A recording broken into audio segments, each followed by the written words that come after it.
Hello and welcome back to English Today, and this is DVD 5 and the first DVD of the elementary level. And in this DVD you will see 3 more episodes of our story, That's Life, followed by our special TV programs. You'll see our travel expert in a discussion around the world, followed by a discussion about the differences between generations. Then, in the grammar section, we will study the verb have and have got, and also the past tense of the verb to be. We will also learn to give instructions and directions using the imperative. Okay, so enjoy your studying and have fun.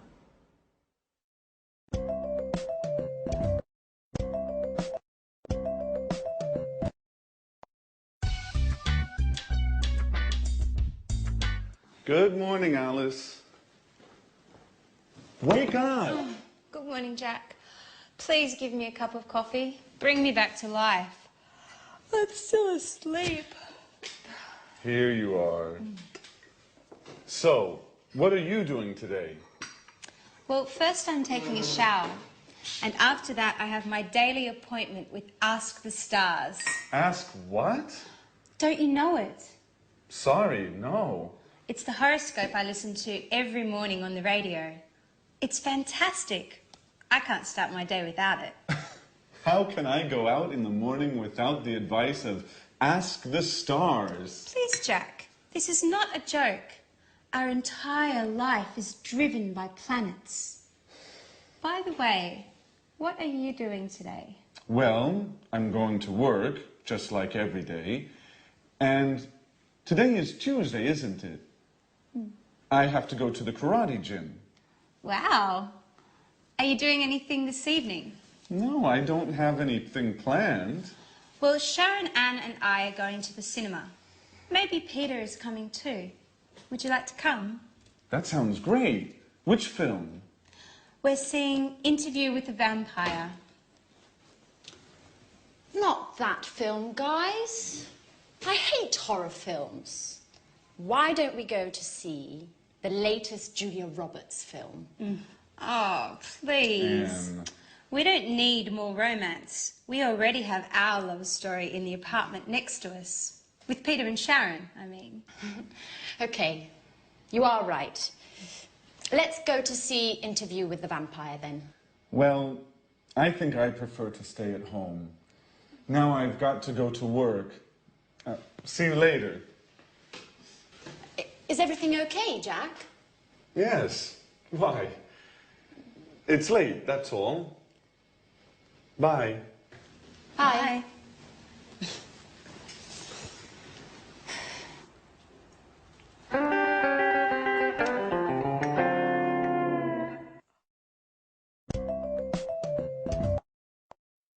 Hello and welcome back to English Today, your live TV program where you can learn the English language.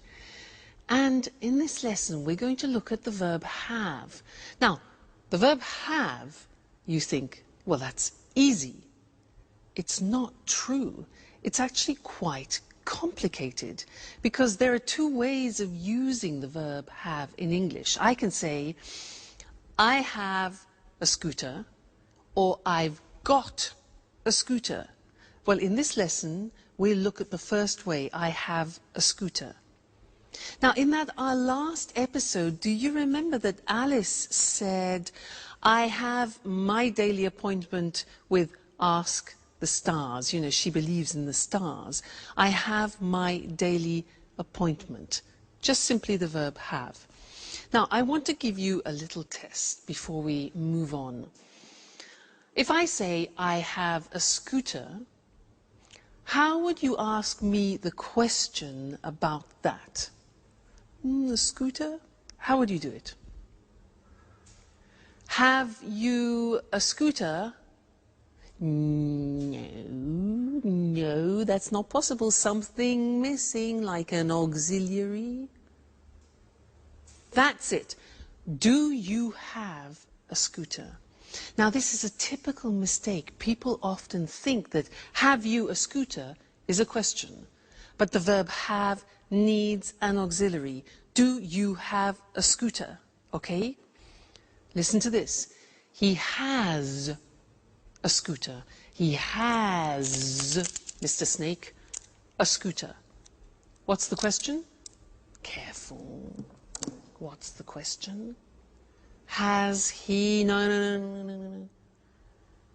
Does he have a scooter? Yes, that's it. So you need the auxiliary. Does he have a scooter?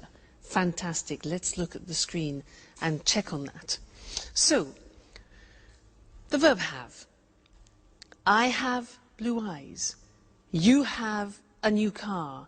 She has, third person, psst, Mr. Snake, S. Look at the spelling, H-A-S. She has a cat. He has a dog. It has 4 doors. We have a garden. You have a course, an English course. They have 3 children. Now the negative. I don't have blue eyes. You don't have a new car. She doesn't, look at the pronunciation, she doesn't have a cat. He doesn't have a dog. It doesn't have 4 doors. We don't have a garden. You don't have a course. They don't have 3 children. Okay? The question, do I have blue eyes? Do you have a new car? Does she have a cat? Does he have a dog? Does it have 4 doors? Do we have a garden? Do you have a course? And do they have 3 children? Okay, so that's the verb have. Don't forget the auxiliaries do and does. Now, another interesting thing about the verb have is that often we use it in special expressions which make up verbs with particular meanings. And in other languages, in these situations, you hear make. Let me show you. We say to have breakfast, breakfast in the morning, to have lunch, 1 o'clock, and to have supper. So to have breakfast, to have lunch, to have dinner. Now dinner is what time? Dinner and supper, what's the difference? Dinner at 8 o'clock in the evening. Supper is something we have at about 10:30 or 11 o'clock at night. All right? So we use the verb have for these. We don't say to have a breakfast, but to have breakfast, have lunch, have dinner, have supper. Other things, we say to have a cigarette. We say to have a cup of coffee, to have a drink of any sort. We also say to have a shower in the morning, you know, to have a shower. In other languages, they use make a shower or make a bath, for example. But in English, we say to have a shower, to have a bath in the bathroom. We also say to have a rest. We say to have a party. Did you have a good party? We say to have fun, which means to have a good time. Okay? So these are very common expressions which we always use with the verb have. Have breakfast, have lunch, have dinner. Okay. Now, when we go back and listen to our friends, they will introduce the other form, have got. And then afterwards, I'll tell you all about it. All right? So see you then. Bye.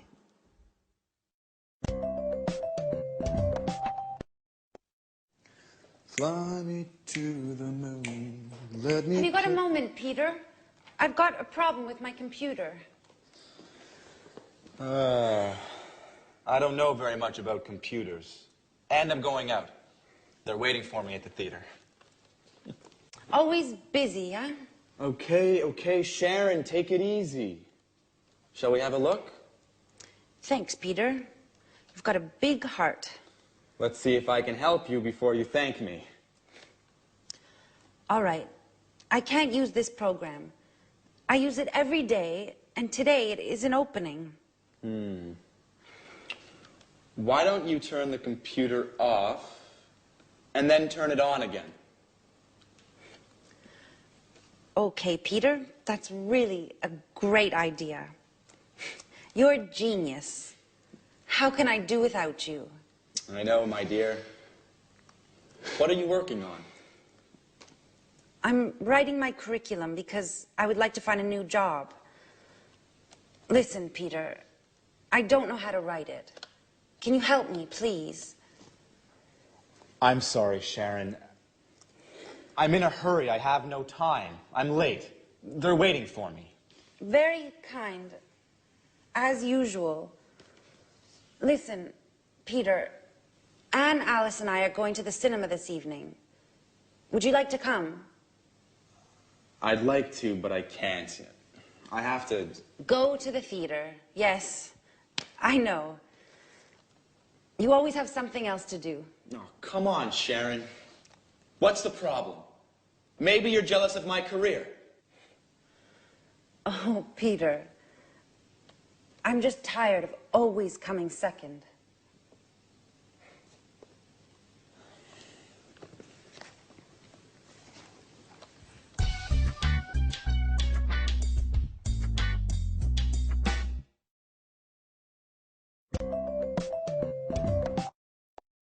Hello and welcome back. How are you all? Did you notice that Sharon is tired of coming second? Well, I understand her. If you live with a musician, you need to be very patient. Now, Sharon said in that last episode, she said, "Have you got a moment?" Then she said, "I've got a problem with my new laptop." Have got. And this is what I want to study with you now. The second use of have got. Now, in order for you to understand it better, let's do something in a typical context where we would use have got. Let me tell you about my present situation. I'm in a flat, but I have to leave the flat and find another one. And I saw an advertisement in the newspaper for a flat which looks quite interesting. So I want to call the owner of the flat and ask him some questions. All right? So listen to what I say. All right. Now, his name is Mr. James. 4, 6, 5, 6, 7, 8, 9, 7. I hope he's in. Let's see. Mr. James. Hello, Mr. James. Yes, hello. My name is Louise Evans, and I saw your advertisement in the newspaper for a flat, and I wondered if I could ask you some questions. Great. Okay. How many rooms has it got? Yes. Okay. So 2 bedrooms. Good. A living room, a kitchen, bathroom and toilet. Very good. Fine. Has it got a garage? No. Okay, so I have to park my car in the street. Okay, fine. And a garden? Does it have a garden? No. Okay, a small balcony on the 2nd floor. Good. Fine. And has it got central heating? Central heat, yeah. And kitchen electricity. Oh, well, okay, an electric kitchen is fine. Why not? Another thing is air conditioning. It gets very hot in England in the summer now. No. All right. Does it have easy access to public transport?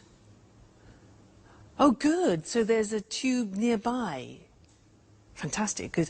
Another thing is, has it got big windows? Because I love a lot of light. Small windows. All right. Has it got any views? The road and the neighbour's garden. Okay. And one more important thing. How much does it cost a month? £1,250. Right. Okay, thank you very much. Yes. Yes, I'll think about that and I'll call you back. Okay, fine. Thank you very much. Thank you. Goodbye. Bye. Bye. £1,250? Oh my God. That's a lot of money for a flat. I can't afford that. It's impossible. Now, did you notice that I used has it got a lot as a construction? Has got, have got. That's what I want to talk about. Now, this construction have got was introduced into the English language to describe possession, in fact. But now we use it in different situations, not only possession.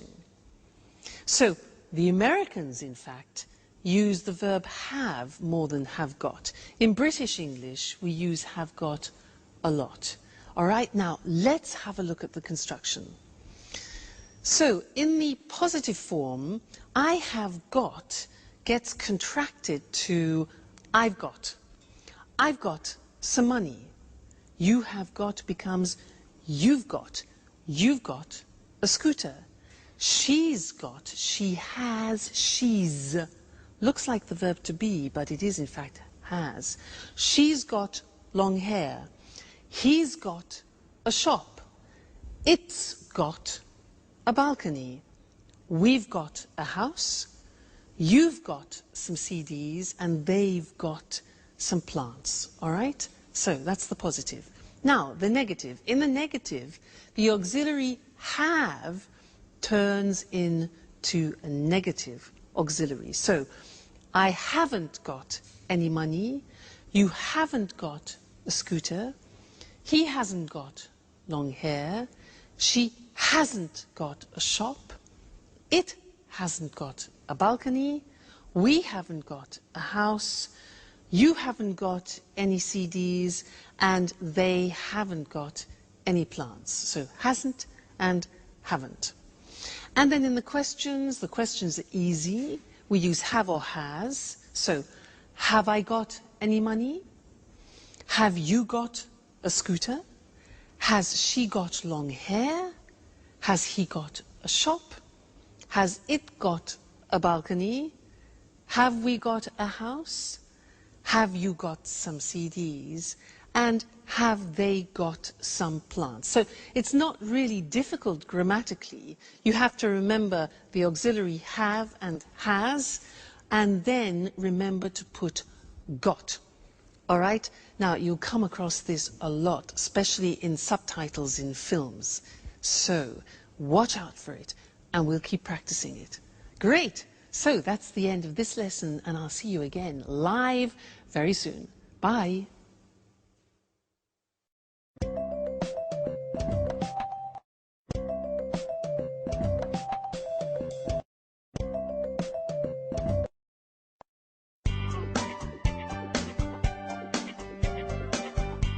Hey, Anne. Housework, eh? Yeah, at last. Can I ask you a question? Sure. Oh, how are you and Peter? We're fine, thanks. Listen, I want to go to that bookshop. Do you remember? Oh, yes. The one with lots of photography books. Yeah. And thriller books. Yeah. And with the red coffee tables and flowers on the windows. Yeah. And where you can sit down and drink a delicious hot chocolate. Yes, Anne. That's the one. The London Reader. It's a great place. Yes. How do I get there? Is it far? You can walk from here. It's about 10 minutes away. Great. Oh, okay. Let's see. Go out the front door and turn left. Easy enough. Go straight ahead, past the traffic lights. Right. Straight ahead, past the traffic lights. Turn right into June Lane. June Lane. Then follow June Lane to the end of the street and turn right into May Avenue. Just a moment. Turn left on May Avenue. No. turn right into May Avenue, and the bookshop is... Hi, Sharon. What are you girls talking about? I'm giving Sharon directions for the London Reader. So, turn right into May Avenue, and the bookshop is the second shop on the left, next to the butcher's. No, Anne. Sharon, the bookshop is on the right, past the museum and between a chemist and a bank. No, no, Jack. You are wrong. The bookshop is... Okay, guys, be quiet. Don't worry. I've got my map. Sharon, I can come with you, if you don't mind. Great. That's very kind of you, Jack. Jack, housework? Do you remember?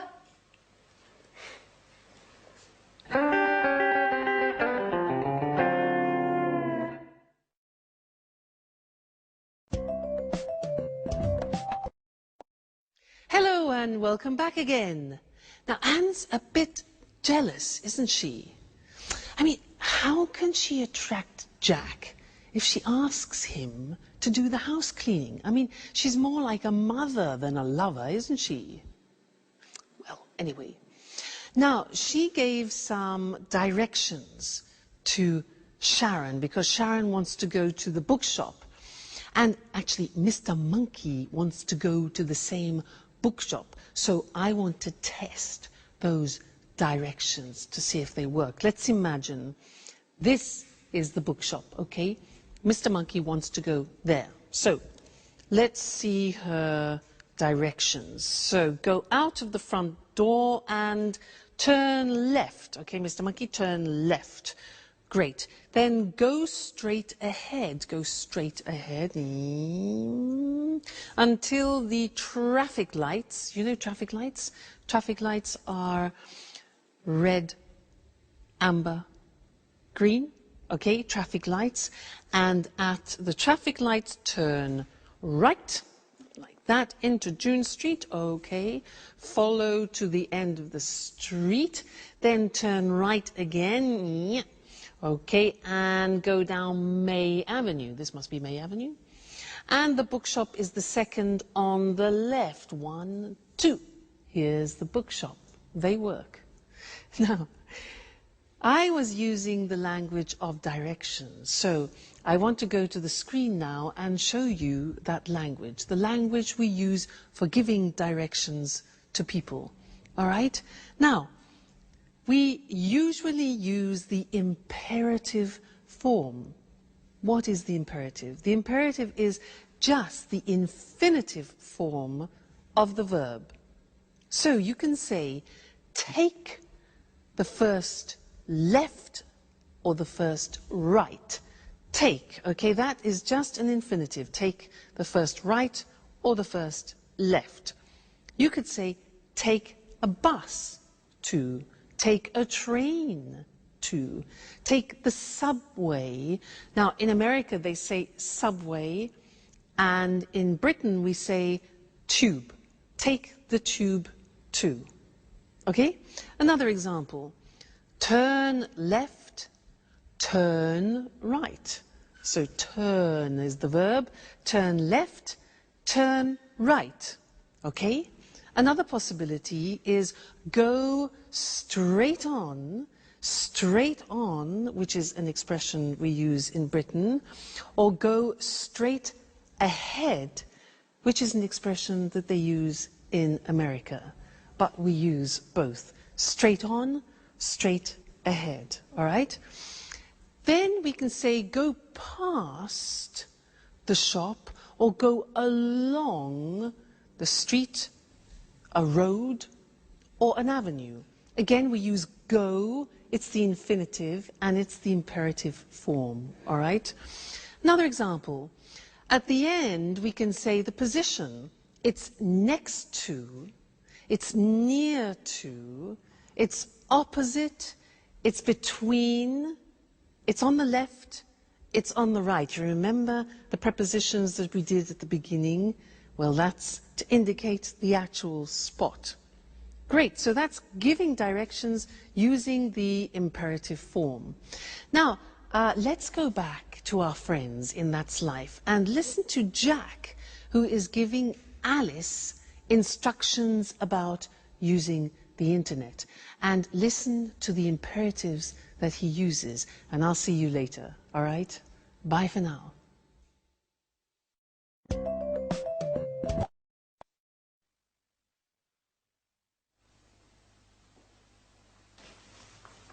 Hey, Alice. What are you doing? Do you mind giving us a hand with the housework, please? Can't you see? I'm cleaning the computer. I see. I see. Why is the computer on? Just a moment. I don't understand how to connect to the internet on this computer. Can you help me? Okay, but just for one moment. Thanks, Jack.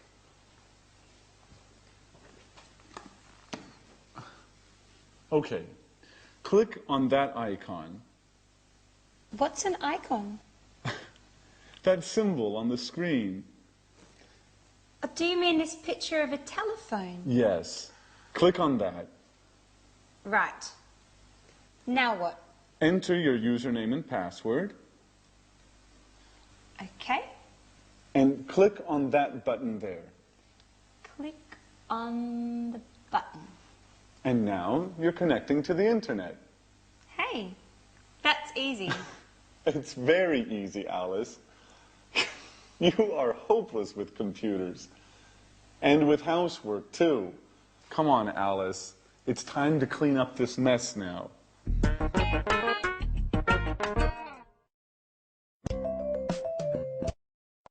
Hello again. Did you notice how Jack was giving Alice instructions to go on the internet? Well, I want to give you some instructions to do something at home. Now, in order to do that, you need one of these. What's this? Huh? A what? It's a napkin. A napkin. So, take a napkin, all right, put it down, open it up like this. Okay, so we have an open napkin. Anyway, now, take the bottom of the napkin and fold it over a little bit, like that, okay. Then, fold it again, like that. Then fold it again, and again, and again, until you reach halfway, and press it down like that. Press it down. All right, now, take the whole napkin, lift it up, and put it in this position. You turn it over, okay? Press that down. Now, take the bottom of the napkin and fold it in half over like this. Again, press it down well. Now, take this part of the napkin here on the right and fold it right down along the folds on the left. Press down. Then take all of it up like this and fold this bit over so you create a support like that. Then turn it around and bing! There you have something nice to decorate your table with. A romantic dinner, for example. All right? So, I gave you instructions in order to do that. And we're going to look at that on the screen. Because I used imperatives to give you the instructions as I used for giving directions. All right, so let's see. Let's use some other examples related to the computer and the internet. plug in the computer. Now you notice we use plug, which is the infinitive form, and we use it for both you, singular, and you, plural. So, plug in the computer, ding, switch it on, connect it to the internet, and ding, click on the internet icon. All right, so imperatives, they're all infinitive verbs. Now, the negative, if you want to use the negative of the imperative, we say do not, which is contracted as always in English, and we say don't click too many times, or don't press the exit button, or don't overload the desktop. Okay, so this is the negative imperative form. Very interesting, that. And don't forget to be here for your next lesson. All right? See you then. Bye.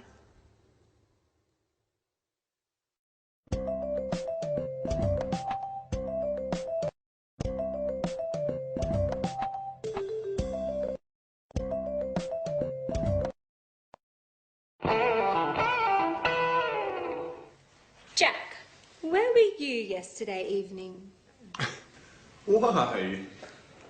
There was a great party at Mary's. Really? I wasn't invited. I can't believe that.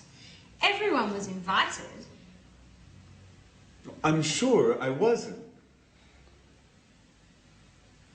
Anyway, I was busy yesterday. Oh.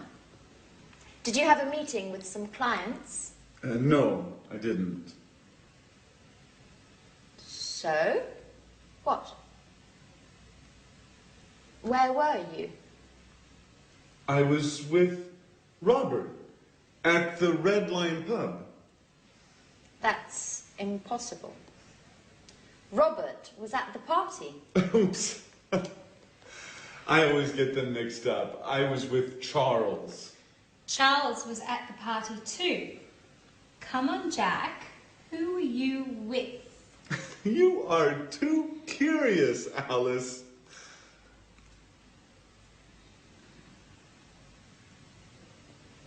Okay. I was with a girl. Uh-oh. And? And what? Well, what's her name? Do we know her? How old is she? Stop, Alice, stop. It's none of your business. Okay, you don't want to tell us. That's okay. I like mystery. It makes life exciting. Well, let's change the subject. Peter, where were you yesterday evening? Why weren't you at the party? I was at the theater. We are preparing the performance. And you, Sharon? Where were you? Me? Where were you? I was at home watching a film on TV. Which one? The latest film starring Nicole Kidman. What's the name? Yes, Moulin Rouge. Really? That's strange. I remember. Here, look, it's on TV today. Really? Oh, they always show the same stuff on TV. Oh, don't get up. I'll get the door.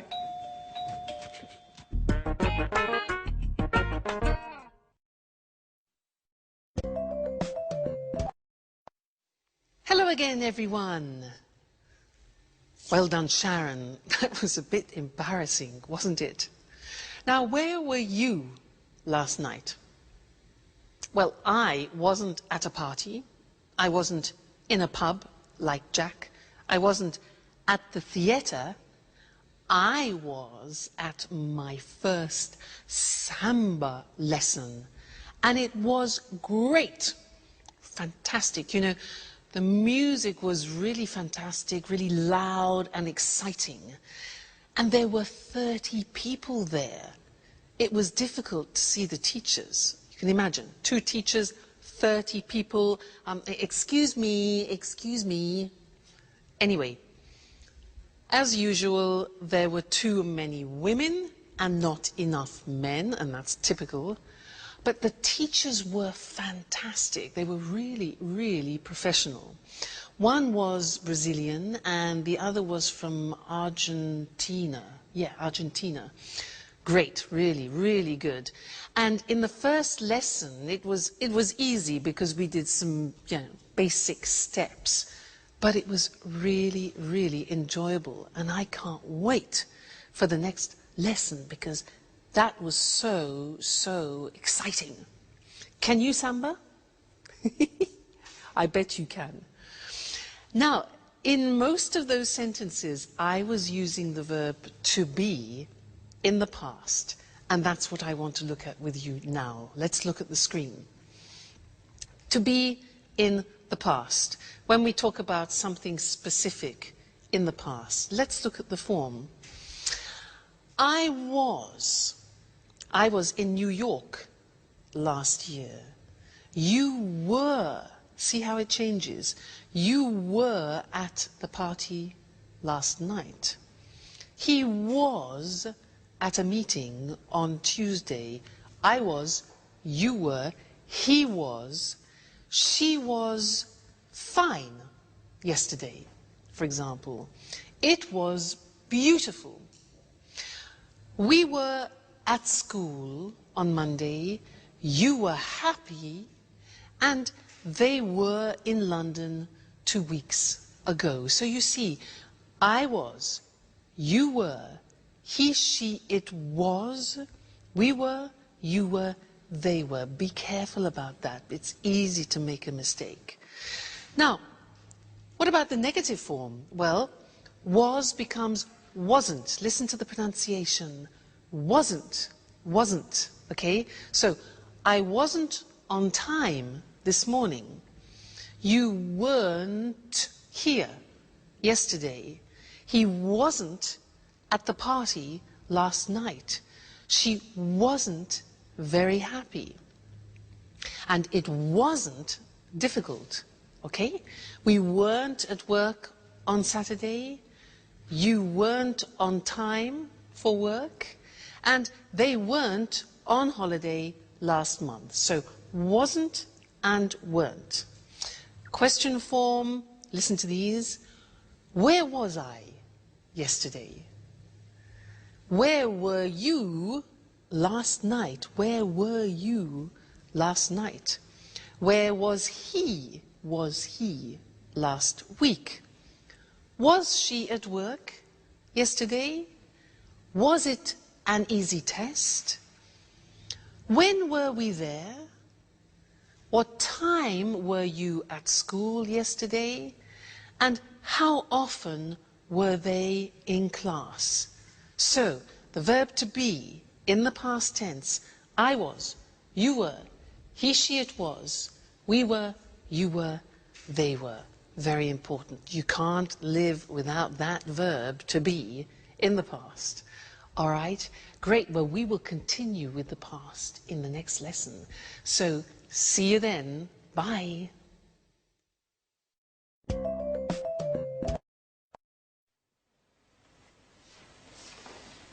There's a postcard for you, Alice. For me? Oh, it's from my father. He was in the Bahamas last week. Really? I was in the Bahamas last summer. Just you? Oops. Sorry, Sharon. We were in the Bahamas last summer. It was sunny and hot. Perfect weather for swimming and relaxing. It was fantastic. Fantastic. Yeah, fantastic. I'm sure it was. I prefer holidays in the winter. It's too hot in the summer. I like going to the mountains and skiing. My last holiday was 2 years ago. 2 years ago? Yes, it was a long time ago. I need another holiday soon. Anyway, was your father on holiday in the Bahamas, Alice? No, he wasn't. He's working on a new play there. Oh, how fascinating it must be being a director. Fame, money, and a lot of travelling around the world. And no time for family. Just a few calls, postcards, and a lot of misunderstandings. Why don't you call him now? I don't think that's a good idea. Why? When was your last call? 3 weeks ago? That's a long time. Come on. Alice, call him. I'm sure he'll be happy to hear from you. Well, maybe you're right. Okay, I'll call him. Thanks, Jack. For your advice, I mean.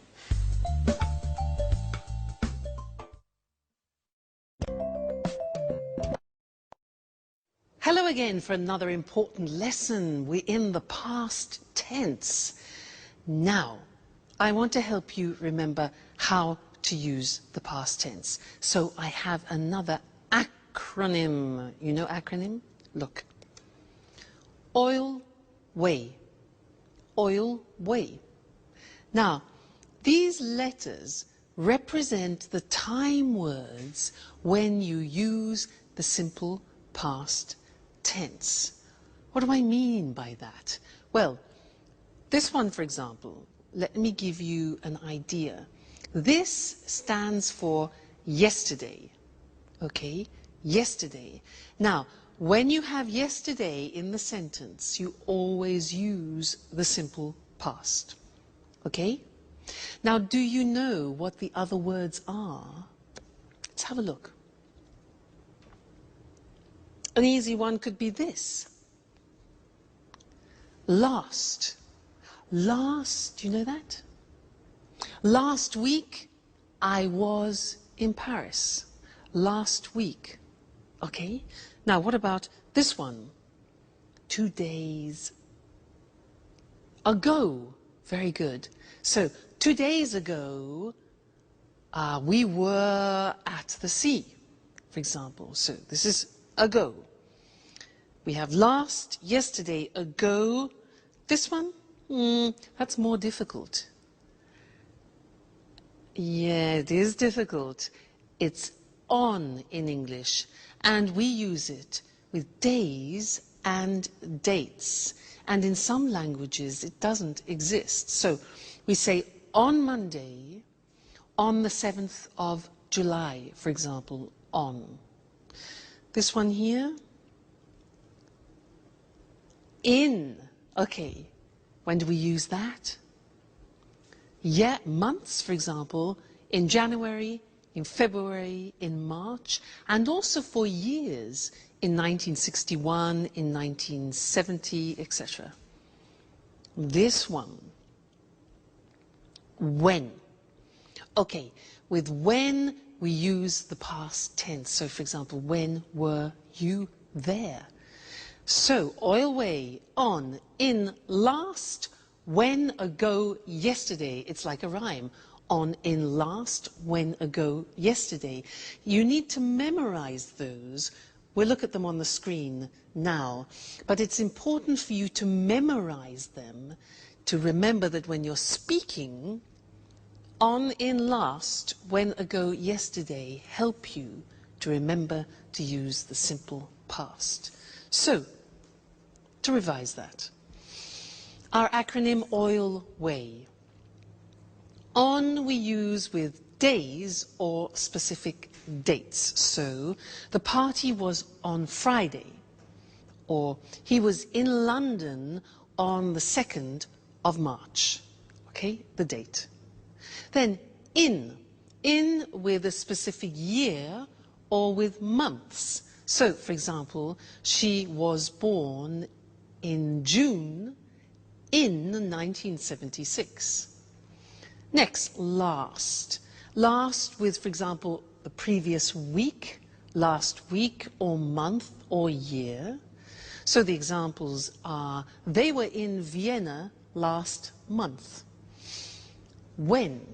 Now, when with a past time clause, sometimes in the question, sometimes in the middle of the phrase. So, I was very happy when I was a teenager. Okay, that's when. Then ago, for example, 2 days ago, 2 months ago, 3 years ago. We were at the meeting 3 weeks ago, right? And then the last one, easy, yesterday with the previous day. So I was at the cinema yesterday. All right, always, don't forget it, memorize it. On, in, last, when, ago, yesterday, always with the simple past. All right, that'll open up a world for you. Great. We will still do more about the simple past. It's an important tense. But the verb to be is often the one which people forget. So be very careful when you're speaking. All right? Great. Well, happy studying, and I'll see you again very soon. Bye.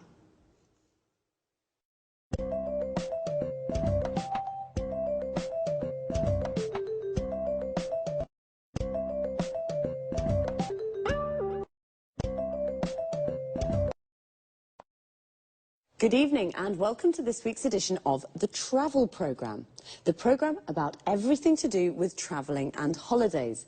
Here in the studio with me, as always, is Christine Oteng, our travel expert. Hello, Lucy.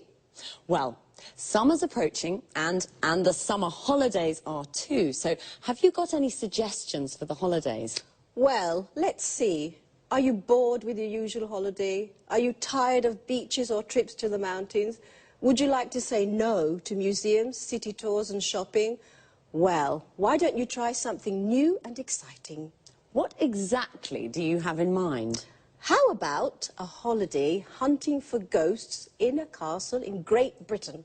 Hunting for ghosts in a castle. That's certainly a change from lying on a beach. It sounds exciting. It is exciting, something really different. Just right if you love adventure.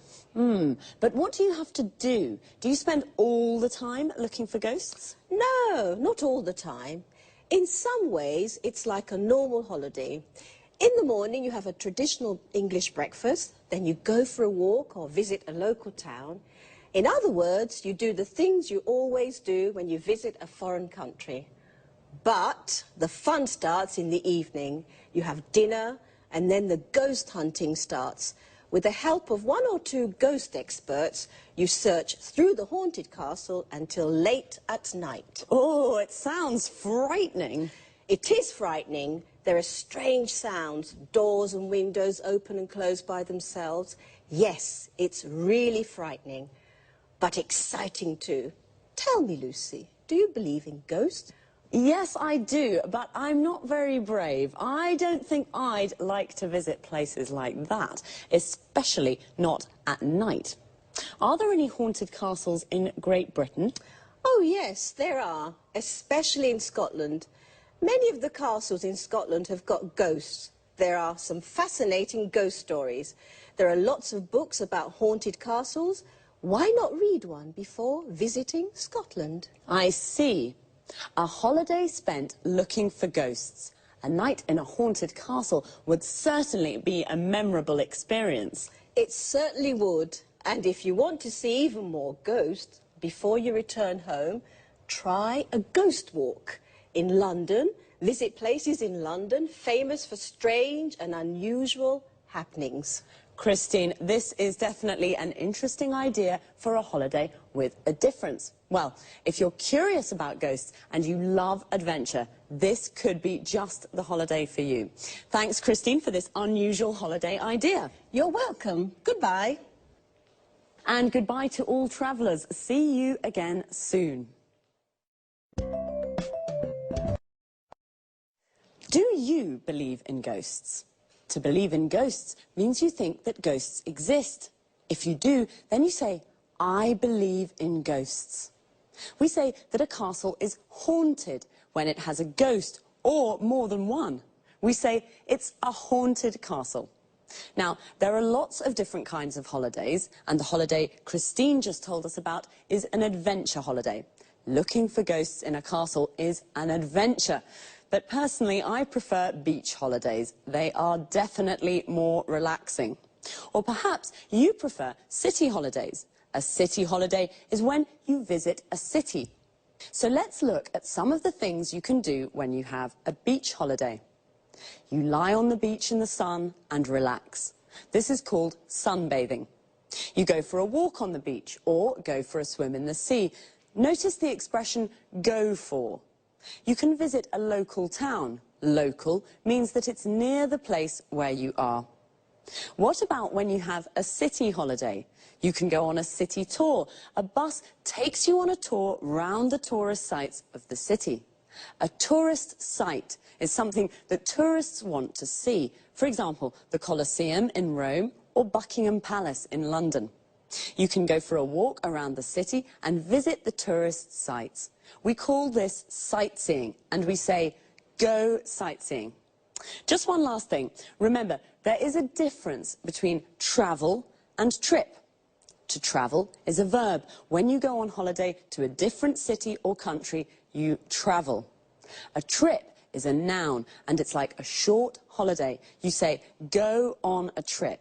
This means to go somewhere for a short time. For example, go on a trip to Scotland.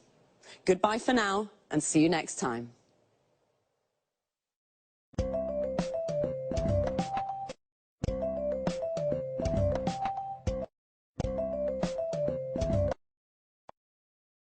Good evening, and welcome to this week's edition of Let's Talk, the Saturday debate with our commentators, Tom and Marie.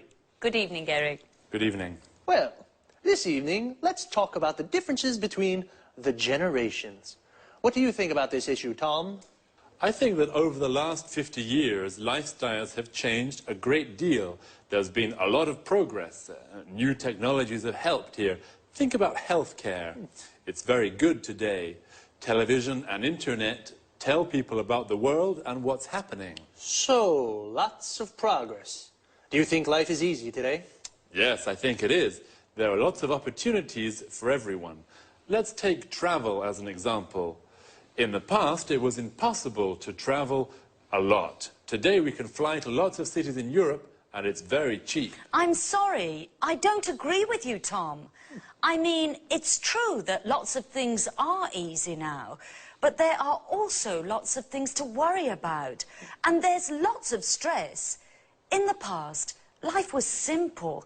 It was all about the family and family values. Do you think that people today are confused about how to live life? That's exactly what I mean. Today, people marry when they're 30 or 35. When my grandmother was young, it was usual to marry young and start a family. Well, things are different today. I mean, women work now. 50 years ago, only a minority of women worked. I think this is very important for female emancipation. I agree with you, Eric. Today, women are fulfilled. They play an important role in society. Yes, but it's not easy for women. They have less time for the family, the children and the housekeeping. I'm not sure that my grandmother would agree. Life was hard for her. There weren't any washing machines, or dishwashers or vacuum cleaners. She was the washing machine, the dishwasher and the vacuum cleaner.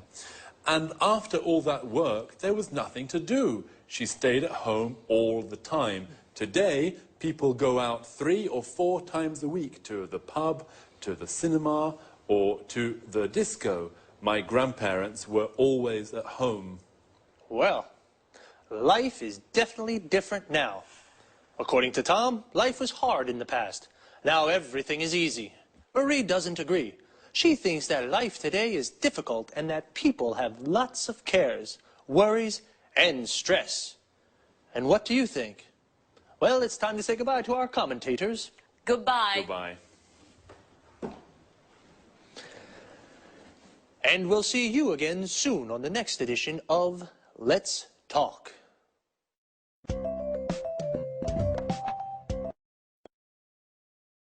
Okay, first of all, let's have a look at the expressions we use to discuss our different ideas and opinions. What do you think about this idea? This is a good way to ask someone's opinion, or simply, what do you think? How about when you don't agree with someone's opinion? You can say, I'm sorry, I don't agree with you. This is a polite way to say, I don't agree. If you do agree with someone, then you say, I agree with you. When we give our opinions, we usually start with, I think, or I don't think. The use of that after think is optional.